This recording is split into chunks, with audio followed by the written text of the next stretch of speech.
Hi, and welcome to the Live and Invest Overseas podcast. I'm Kat Kalashian, based in Paris, and today I'm speaking to one of our office members down in Panama City, where we have our headquarters in Panama City, Panama, Gabrielle Wells. So coming to us live from Panama. Hi, Gabrielle. Thanks for taking the time to join us today. Hi, Kat. Thanks for having me. So tell us a little bit about how you ended up in Panama. What is your history with Little Panama? So when I was in college, I made quite a few friends from Panama. And so during my summer breaks, I would come down here, I would stay with them. They'd show me around the country. And after my second or third trip, I found that each time that I would go back to the States, that I would go home, I would keep thinking about Panama. And especially like during the cold winters, I'd wish that I was here. And so I noticed that I just started to feel like that longing, like to be in Panama. And so my senior year of college, when I was thinking about what to do with my future, whether to go into grad school, whether to take a gap year, whether to do something else, I was really conflicted about my different options. And yeah, I thought back to Panama and how much I enjoyed being here, and how like the times that I had, after a couple trips here, I really started to feel like a sense of home. And so I made the decision to come down. I started looking for jobs. I got my job here at Live and Invest, and then less than a month later, I was on a plane on my way down to Panama. And well, congratulations. Thank you. Yeah, you are very young to have made that such a big transformational life change, especially without any kind of external influence to just decide for yourself. But Gabrielle's story, I've heard it so many times over the years. People who find a place that they really love in the world, they end up going back for vacation after vacation and trying to spend more and more time there. And then they look at their lives and they realize, wait, this is backwards. Why am I spending 12 months, or let's say 11 months of the year, working to spend just a couple weeks in this place that I love so much? Why not flip it, reverse it, and spend 11 months that I absolutely love in this new place that I can't stop thinking about, and spend a few weeks back home whenever I like. So your story is not unique, but you are very young to have put it into practice already. So that's congratulations. It's fun to have found the place that makes you happy. I guess that explains more why you chose it personally.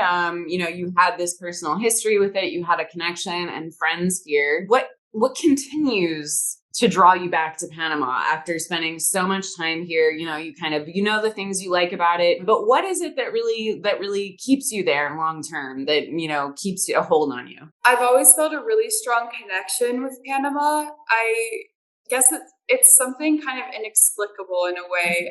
Obviously, I love the culture. I love the natural beauty of Panama. There's all kinds of different recreational activities here. I'm very active, so I like having this diversity of different activities that I can do on the weekends, like going to the beach, hiking in the mountains. If I decide I want to try surfing or skydiving or snorkeling or any kind of a new experience, I feel like there's always something new to try here. Like, I'm never going to get bored. And I guess I can see myself I can see myself living here permanently. And I've never really had that feeling before in any other place. I've lived in quite a few cities in the US. I've traveled quite a bit in Latin America, and I've never really had that feeling about a place before, that I could see myself living here in 10 years or in 15 years and still like being happy. Very cool. Yeah, it's not the first I've heard of this inexplicable feeling either. My personal term for it is location chemistry. It's like that chemistry that you have with another person that you meet. Some people you meet and it feels like you've known them your whole life. You talk so easily. Some people you meet and you really never want to talk to them ever again. And, it kind of is that split second.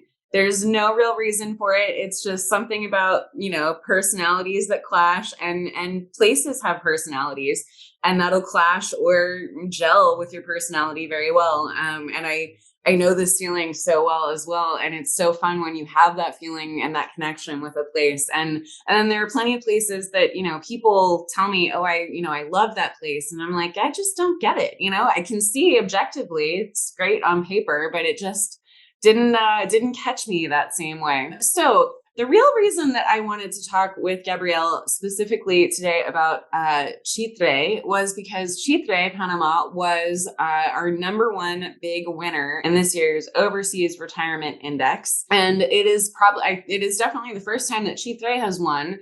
It may not be the first time that Panama has necessarily won or come up in the top 3 or top 5. Panama is always on our radar as a top destination, but this is definitely the first time that we have given this title to Chitre, and it was Gabrielle who wrote one of our first coverages on this little town in Panama.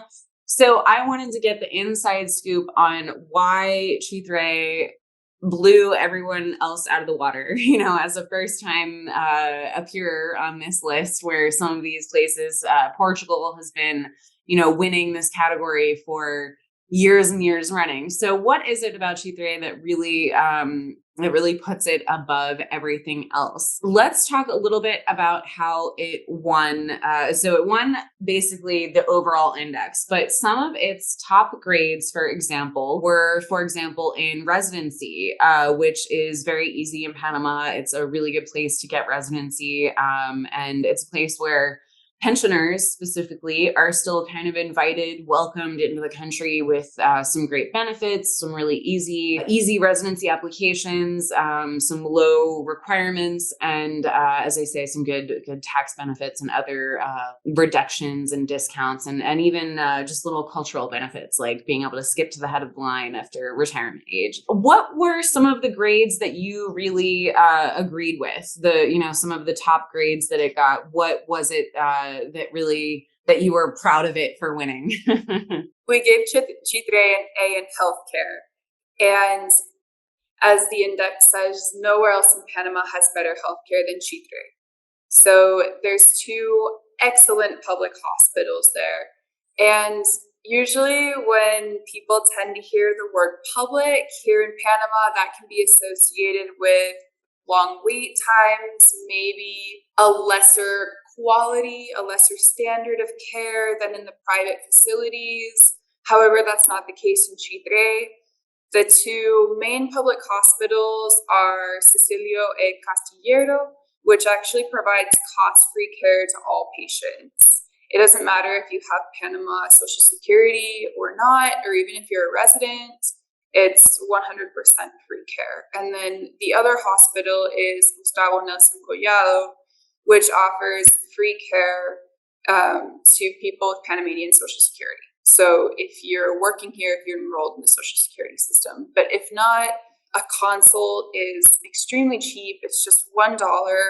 And then if you do have to stay in the hospital, it's just $15 a day. Wow. Yeah, so those are some really impressive numbers to be working with, especially if you've got any experience with healthcare in the United States, or nothing. I don't even think the Band-Aids come that cheap. Definitely not.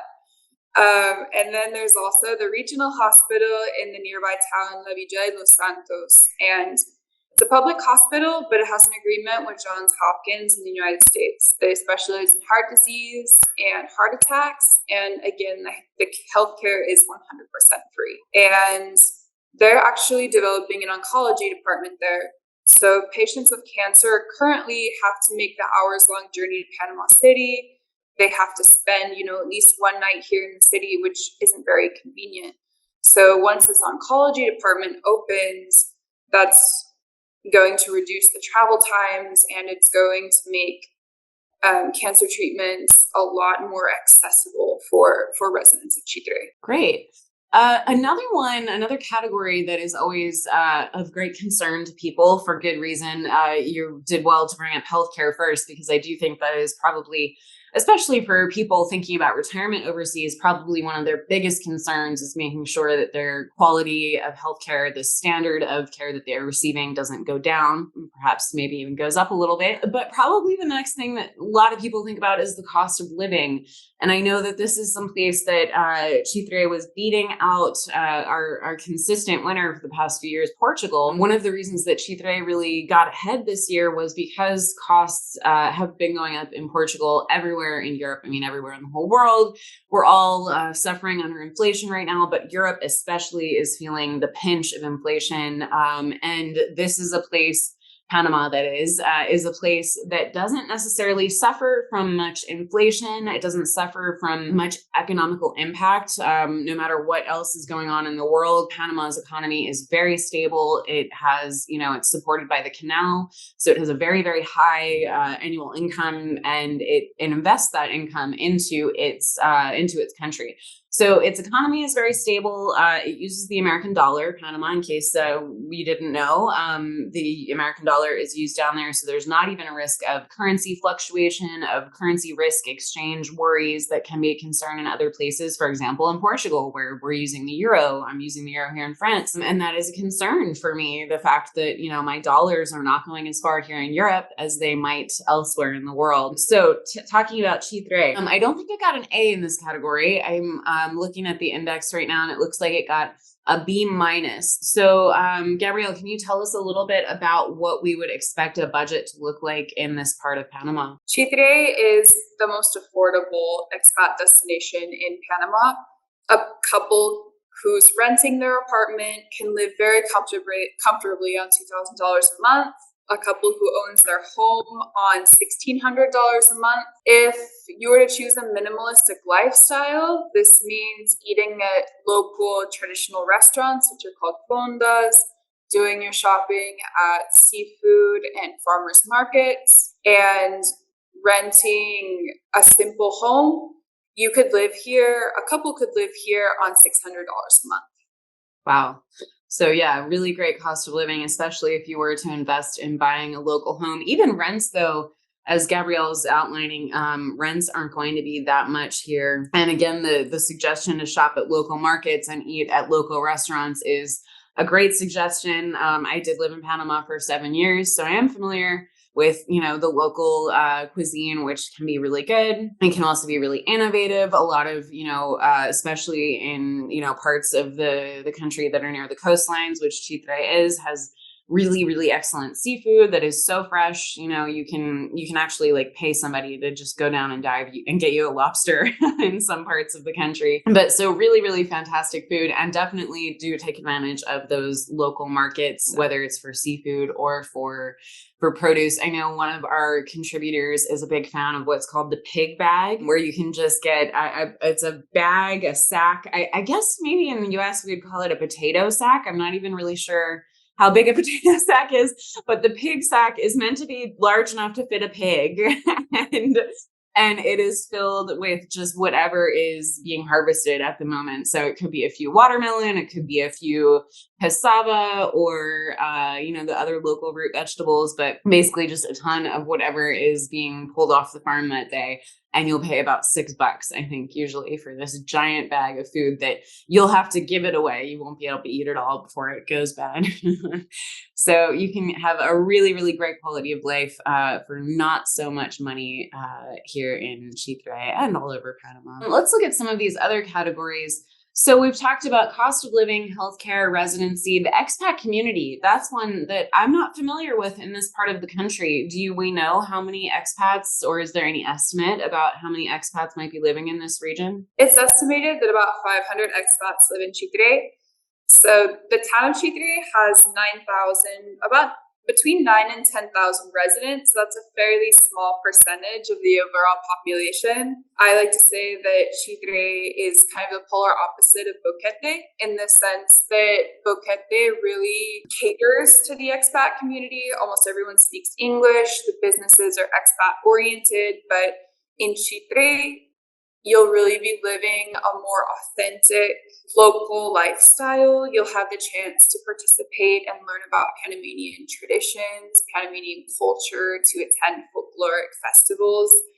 So, and Chitre is really the Panamanian town that's best preserved its historic traditions. So you'll really it really offers a unique experience. It sounds like it's a good compromise. You will have some expats if you want to seek them out, some people to speak English with, play a few card games with or something, but it's not, it's still a traditional lifestyle as you're describing. It's not like the entire community is made up of folks that you might have met back home, for example. So, there's no right or wrong path to take. Everybody is different in what they're looking for in their new life overseas, whether that is a gated community full of people that you can speak with, just like you spoke with your neighbors back home, or living in a very local village where you're going to have to learn to speak the local language, in this case Spanish, and make friends with locals, which each path has its own benefits, and neither one is necessarily better or worse, but it behooves you to know what it is that you're looking for and what it is you're getting yourself into before you make any commitments to a place, which is why we always recommend that you go check out these places for yourself, regardless of any of our reporting. Let's talk a little now about what there is to do to keep busy. It sounds like this is definitely an outdoorsman's kind of paradise. So aside from the water sports and the beaches and the jungles, what else do people do here to keep busy? Well, the government actually a couple of years ago just put in a new bike path that goes from the center of Chitre to the nearby beach, El Agallito. And so you can ride your bike, you can run, you can walk, jog, while having a really beautiful view of the ocean. There's that. There's also Sarigua National Park close by. That it's actually the only desert here in Panama, and it is a true desert. It's like red sand.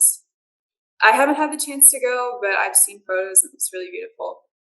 There, somebody could go check out the nearby towns. There's one called La Arena, which is really famous for its traditional pottery. There's also La Villa de los Santos, which is a little colonial town. It's where Panama declared independence from Spain in the 1800s. You can actually visit the house where the people gathered to declare independence. This little house was built in the 1600s, still standing.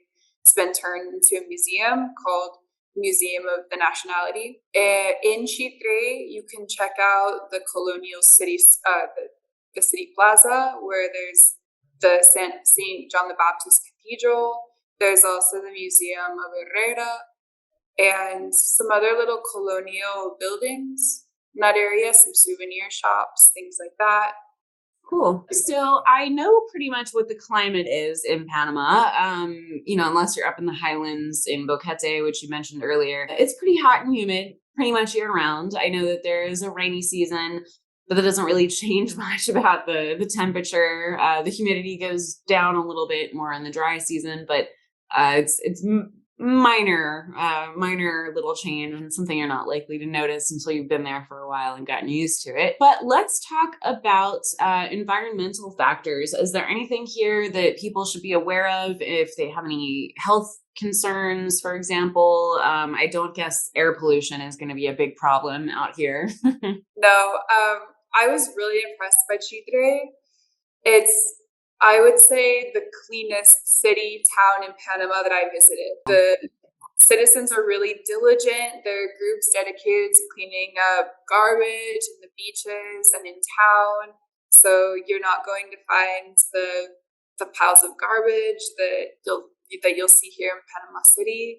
It's very clean, obviously a small population, so the air quality is very fresh, very pure. It is located in what's called the dry arch, or the dry arc of Panama, which is the area of the country that experiences the least rainfall. So the climate here is very hot and very dry. There is a rainy season, but it really only lasts a couple of months. And the temperatures here can reach the high 90s, 100 Fahrenheit. So think like the southwestern part of the US in summertime. So it is something to keep in mind. Like maybe for somebody who's more sensitive to heat, like in the summertime, it's really important to stay hydrated, to use sunscreen, like cover your skin. That's interesting. I probably should have picked up on that when you said this is where the desert of Panama is located, that it must be a little bit drier in this area than I would be used to for the rest of the country, which is, I prefer a little bit of a drier heat. So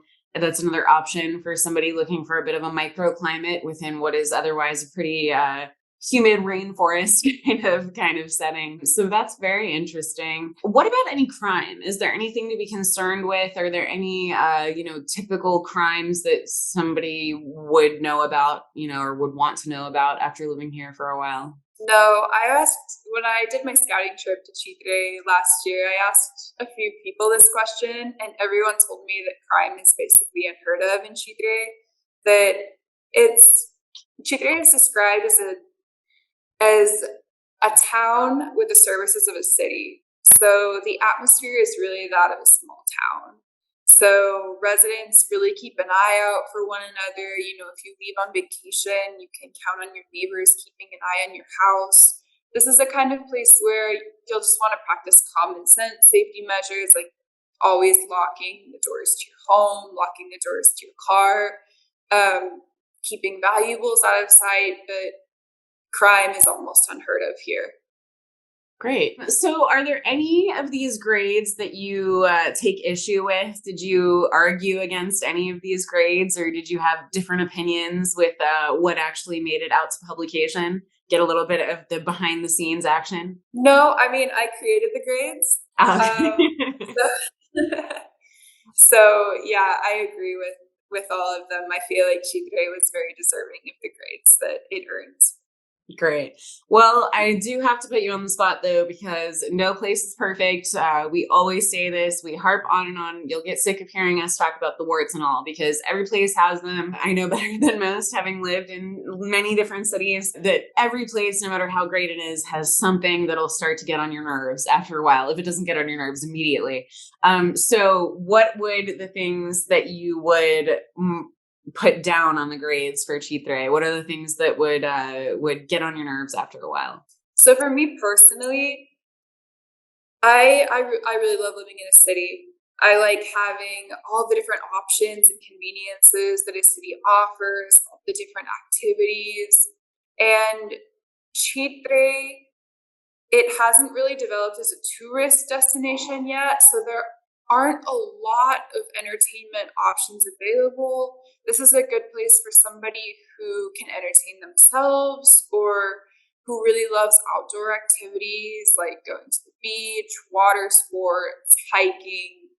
Um, and I really like having a balance between like indoor entertainment and recreational activities. So for me personally, I might start to feel bored here after a while in Chile. The climate can be a negative factor for some people, and this is like very subjective, depends on what your ideal kind of climate is.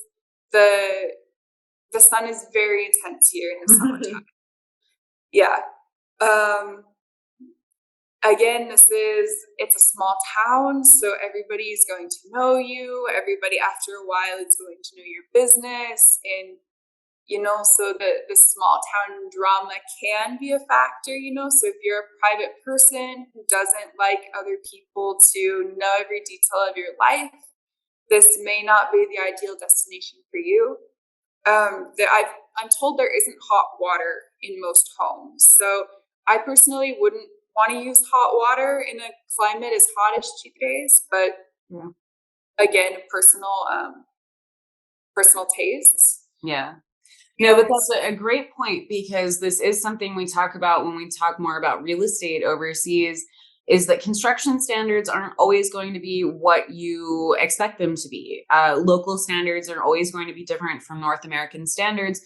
And in certain cases, there are developments that are built to North American standards in order to be marketed to North Americans. So there are places, I'm sure even in Chitre, that were built with a mind to selling them to foreigners or to renting them to foreigners. So it's not like you wouldn't necessarily find a place with hot water, but local standards, and this is true about a lot of the tropics, local houses don't have hot water because, as Gabrielle is rightly saying, why would you want hot water in this kind of a climate? Living in Panama, I got used to, I did have hot water, but I rarely used it, especially in the mornings after a workout. All you want is to dive into a cold pool. So, these are the kinds of things that you should check before you dive in and make a deposit on any home. You'll want to do one of those standard checks, and don't assume just because there are two faucets that one is hot and one is cold. I've made that mistake before. If you look underneath the sink, you'll see that there is the same pipe going to both of these faucets, and the little hot water pipe is capped on the end and it doesn't lead anywhere. So funny things that you'll get used to looking for when you're looking in new parts of the world, and very astute to point that out for us, Gabrielle. Anything else that you would like people to know about Chitre or Panama in general? Chitre is a really excellent destination for families. Chitre is considered the hub of the Azuero Peninsula. So this is where people go to send their kids to school, to get healthcare, to really find any kind of a service that they may need. So if you have a family, this is one of the best places in the interior of the country. So when we say interior, those are the provinces outside of Panama City. There are 2 or 3 excellent bilingual schools, both public and private, in Chitre. It's also a safe enough town that your kids can bike to school, just like they did in the US decades ago. There are a few residential communities built to US North American standards in Chitre. One is called Villas del Golf, and this one is right next to the golf club. So if you're a fan of golf, or if you're a tennis player, because there's also a tennis court at the golf club, this is a really excellent place to base yourself. It's about 10 minutes out of town, so it's very quiet. And the homes here are affordable. You can find homes between $150,000 and around $150,000-$200,000. And I stayed in this community, and it reminded me of like a Las Vegas suburb. The homes were like stucco with red tile roofs. There's a couple of other residential communities like that. Cool. Well, that's great. Thank you so much for taking the time to help us get to know Chitre a little bit better. And we look forward to speaking with you again. If anybody has any opinions, questions, comments about Chitre or Panama in general, be sure to leave them for us in the comments. We always like to open a dialogue with our readers and our viewers. In the meantime, don't forget to like and subscribe. We post a new one of these videos every Saturday. And we look forward to speaking with you again soon. Happy trails.